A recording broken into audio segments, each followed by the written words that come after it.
Yon. Good morning, good afternoon, and good evening. Saan man tayo na ako ng daigdig mga ka-Mac bro. So nagbabalik ko naman ang yung Mac bro.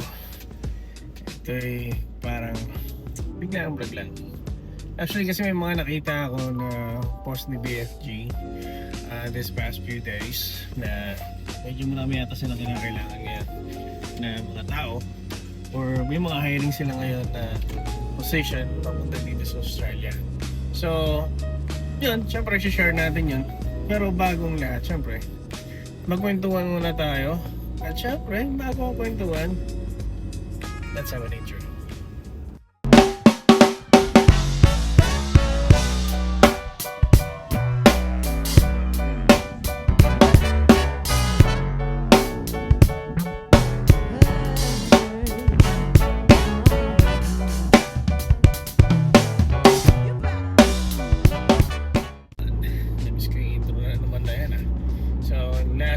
Kasi na nag-vlog tayo, nag-interview tayo ng tao which is si Mark. Interview natin si Mark. So actually after nung pagdating ni Mark, maraming mga dumating pa. If I'm not mistaken, parang tatlo pa yung mga bagong dumating na galing sa Pilipinas. Pero ang mga position nila, yung mga dumating is actually mga mekaniko. So meron tayong tatlong mekaniko. Bakit bumubusina sa akin yung truck? I don't know why. Meron ba ako nalaglag or anything? Wala naman siguro. So yun. So yun na, tatlong mekaniko yung dumating. So lahat sila galing ng Pilipinas.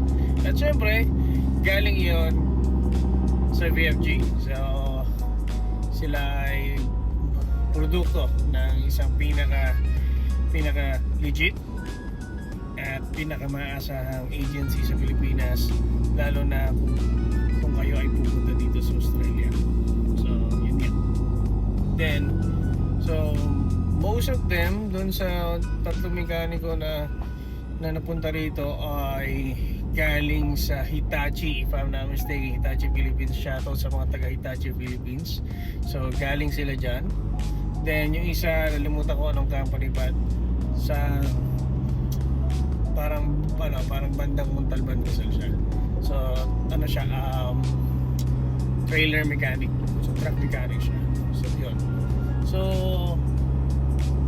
hindi ko pa sila na-interview actually, pero yun nga, nakwenta lang din nila na yung dalawa is actually last ano pa yata nag-apply, last Feb if I'm not mistaken.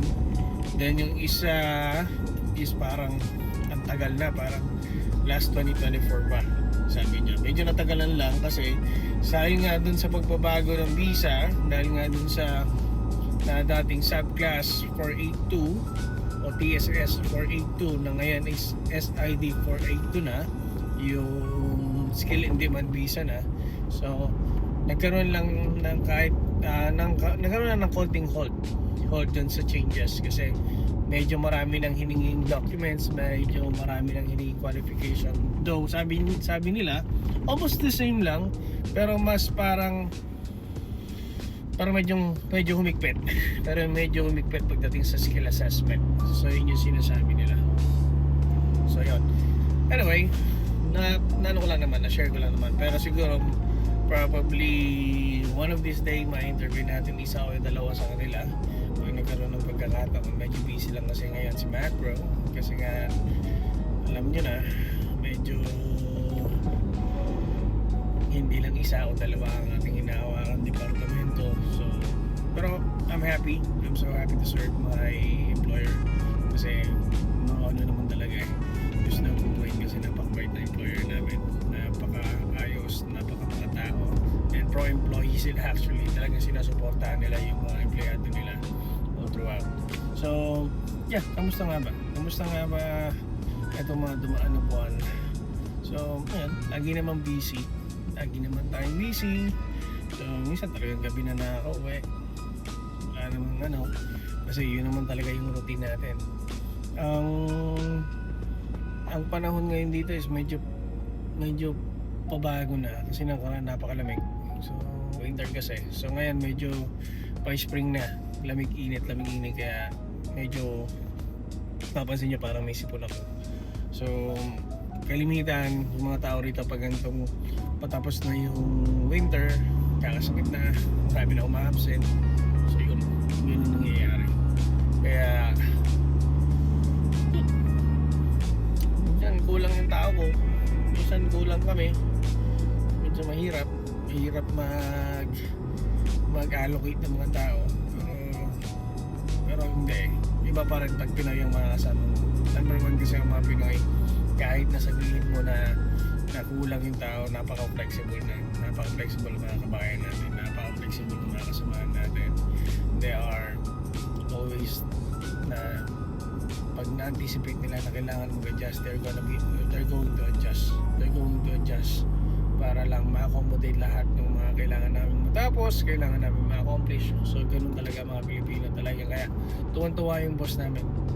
Kaya yung sa mga tao, sa mga kabayan natin na nandyan sa Pilipinas na mag-a-apply, alam nyo, ang dali nyo lang dito isipag din, syempre yung maturity wise na wag kang basta magpapalasan sa mga kasama mo, kapwa Pilipino mo.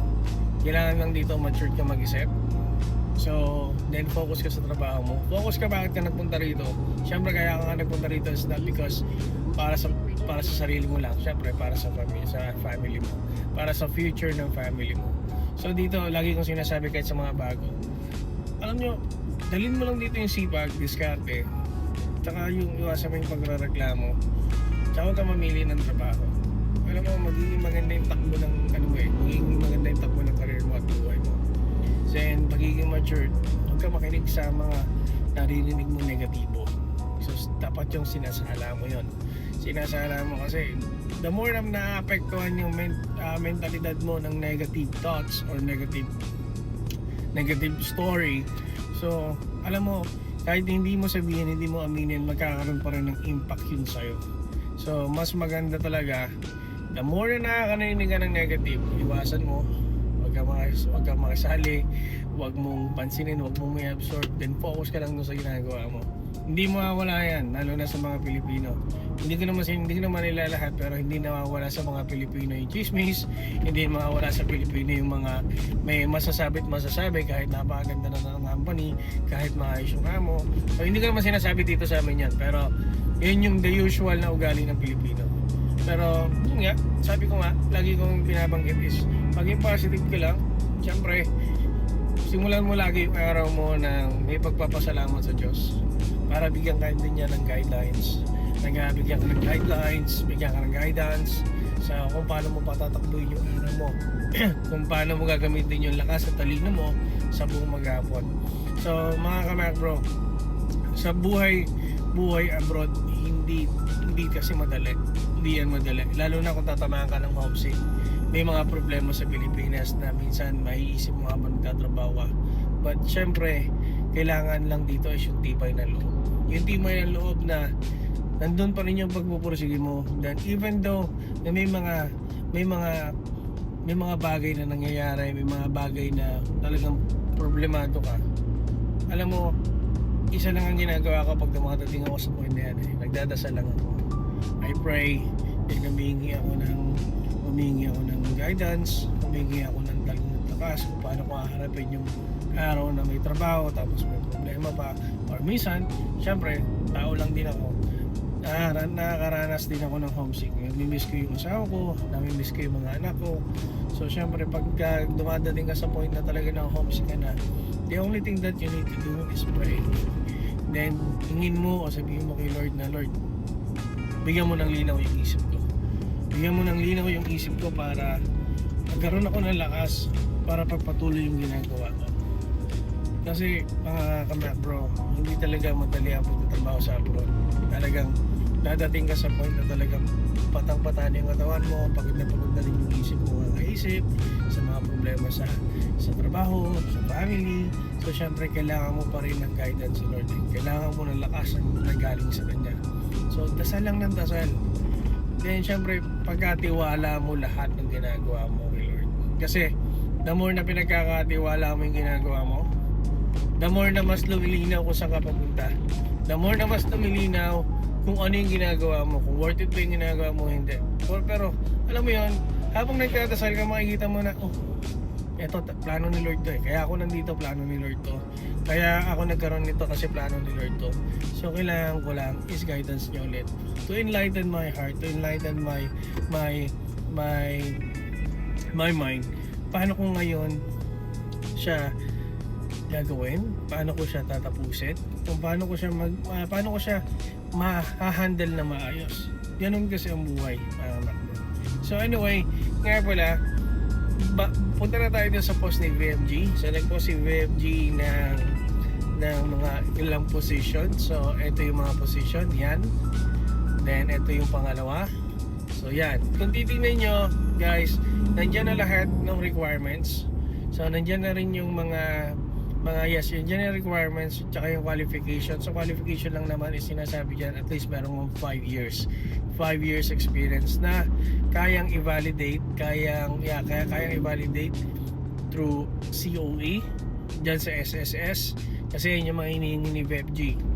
So yan, then at least may payslip kayo mapapakita. Yan yun. Then of course, kung hindi man kayo nakatapos ng college, at least sabi dyan is at least 1 year, naka 1 year sa college. So pwede yan. So kahit hindi ka college graduate, pasok ka dito, makakapunta pa rin ng Australia. So yan.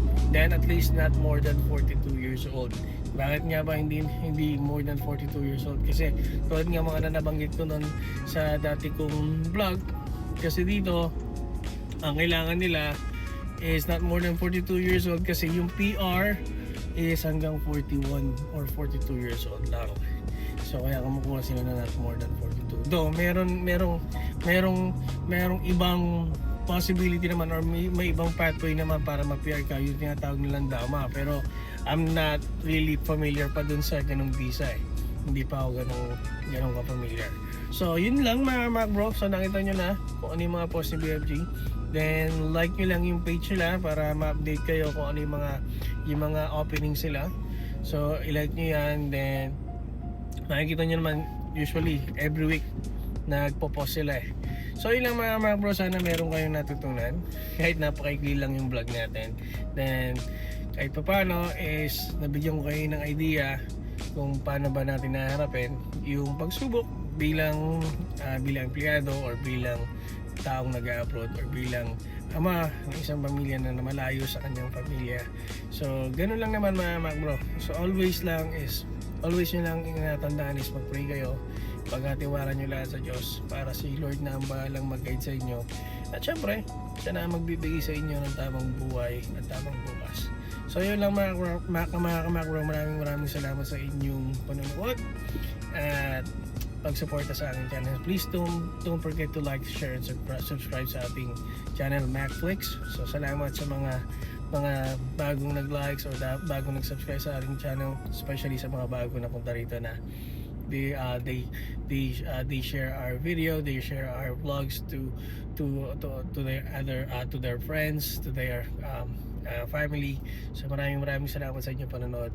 Then guys, maraming salamat din sa VFG na nag-share din ng video ko, kila Ma'am Bell, Ma'am Gijan.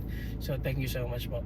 So yun lang, maraming salamat mga Mac Bro, and sa susunod na lang ulit. Thank you guys.